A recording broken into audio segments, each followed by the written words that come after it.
جنگ کے دوران جنرل نہیں لڑتے یا دور سے ہی فوج کو لیڈ کرتے ہیں، لیکن اسلامی تاریخ میں ایک ایسا مرد مجاہد جنرل بھی آیا جو اپنی فوج سے آگے جا کر لڑتا رہا، جسے پوری دنیا ناقابل شکست کمانڈر کے نام سے جانتی ہے۔ یہ مرد مجاہد جنگ موتا کے دوران اتنی شدت سے لڑا کہ اس کے ہاتھوں سے 9 تلواریں ٹوٹ گئیں۔ اس مرد مجاہد کو حضرت خالد بن ولید رضی اللہ تعالی عنہ کے نام سے پوری دنیا جانتی ہے۔ حضرت خالد بن ولید رضی اللہ تعالی عنہ کے انتقال کی خبر جب مدینہ منورہ پہنچی تو ہر گھر میں کہرام مچ گیا۔ جب حضرت خالد بن ولید رضی اللہ تعالی عنہ کو قبر میں اتارا جا رہا تھا تو لوگوں نے یہ بھی دیکھا کہ ان کا گھوڑا اشجر، جس پر بیٹھ کر آپ نے تمام جنگیں لڑی تھی، وہ بھی آنسو بہا رہا تھا۔ آپ کو حضور پاک صلی اللہ علیہ وآلہ وسلم نے سیف اللہ یعنی اللہ کی تلوار کا لقب عطا فرمایا۔ آپ نے 2 عظیم سلطنتوں روم اور فارس کے چراغ بجھائے۔ آپ نے جنگ سے پہلے روم اور فارس کے بادشاہوں کے نام 2 ٹوک الفاظ میں خط لکھا کہ ہتھیار ڈال دو، سرنڈر کر دو، ورنہ میں ایسی فوج لے کر آؤں گا جتنا تمہیں اور تمہاری فوج کو اپنی زندگی سے پیار ہے، اتنا مجھے اور میری فوج کو اپنی موت سے پیار ہے۔ اور ایک روایت میں آتا ہے کہ حضرت خالد بن ولید رضی اللہ تعالی عنہ نے اہل روم اور فارس کو اس طرح سے خط لکھا: خالد بن ولید کی طرف سے رستم و مہران اور فارس کے سرداروں کے نام، اس شخص پر سلامتی جو ہدایت کی اتباع کرے۔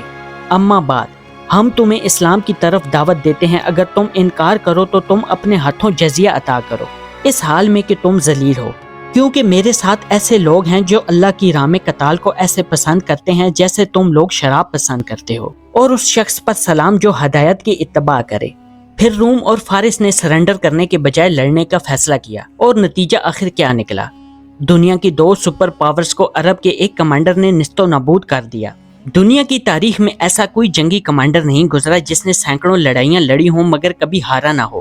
حتیٰ کہ Sikandar Azam, Changez Khan, Julius Caesar, Napoleon Bonaparte بھی کئی مقامات پر لڑائیاں ہارے ہوئے ہیں، مگر واحد انسانی تاریخ میں آپ ایسے کمانڈر تھے جو کوئی جنگ بھی نہیں ہارے تھے۔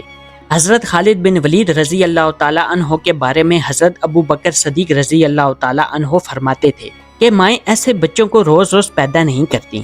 حضرت خالد بن ولید رضی اللہ تعالی عنہ کا قول تھا کہ اگر موت میدان جنگ میں لکھی ہوتی تو خالد کبھی بستر پر نہ مرتا۔ حضرت خالد بن ولید رضی اللہ تعالی عنہ کا قول تھا کہ اگر موت میدان جنگ میں لکھی ہوتی تو خالد کبھی بستر پر نہ مرتا، کیونکہ ان کی اپنی ساری زندگی میدان جنگ میں موت کا سامنا کرتے گزر گئی، مگر موت آخرکار انہیں بستر پر آئی۔ اور اسی طرح حضرت خالد بن ولید رضی اللہ تعالی عنہ کا ایک اور قول تھا کہ بزدلوں کو کبھی نیند نہ آئے، مطلب بزدل ہونا اور حالات کا سامنا کرنے سے گھبرا جانا تو انسان ہونے کا بھی ایک نیچ ترین درجہ ہے۔ آپ نے اپنی زندگی میں جو کچھ بھی کمایا وہ اللہ کی راہ میں خرچ کر دیا، اور ساری زندگی میدان جنگ میں جنگ کرتے ہوئے گزار دی۔ صحابہ نے گواہی دی کہ ان کی موجودگی میں ہم نے شام اور عراق میں کوئی بھی جمعہ ایسا نہیں پڑھا جس سے پہلے ہم ایک شہر فتح نہ کر چکے ہوں، یعنی ہر 2 جمعوں کے درمیانی دنوں میں ایک شہر ضرور فتح ہوتا تھا۔ بڑے بڑے جلیل القدر صحابہ نے حضور پاک صلی اللہ علیہ وآلہ وسلم سے آپ رضی اللہ تعالی عنہ کے روحانی تعلق کی گواہی دی۔ دوستو، حضرت خالد بن ولید رضی اللہ تعالی عنہ کا پیغام مسلط امت کے نام یہ ہے کہ موت لکھی نہ ہو تو موت خود زندگی کی حفاظت کرتی ہے۔ جب موت مقدر ہو تو زندگی دوڑتی ہوئی موت سے لپٹ جاتی ہے۔ زندگی سے زیادہ کوئی نہیں جی سکتا اور موت سے پہلے کوئی مر نہیں سکتا۔ دنیا کے بزدلوں کو میرا یہ پیغام پہنچا دو کہ اگر میدان جنگ میں موت لکھی ہوتی تو اس خالد بن ولید کو موت بستر پر نہ آتی۔ دوستو، اس پیغام کو اس دور میں ہر مسلمان کو ضرور پڑھنا چاہیے، اور حضرت خالد بن ولید رضی اللہ تعالی عنہ کے قول کو وقتاً فوقتاً دہراتے رہنا چاہیے۔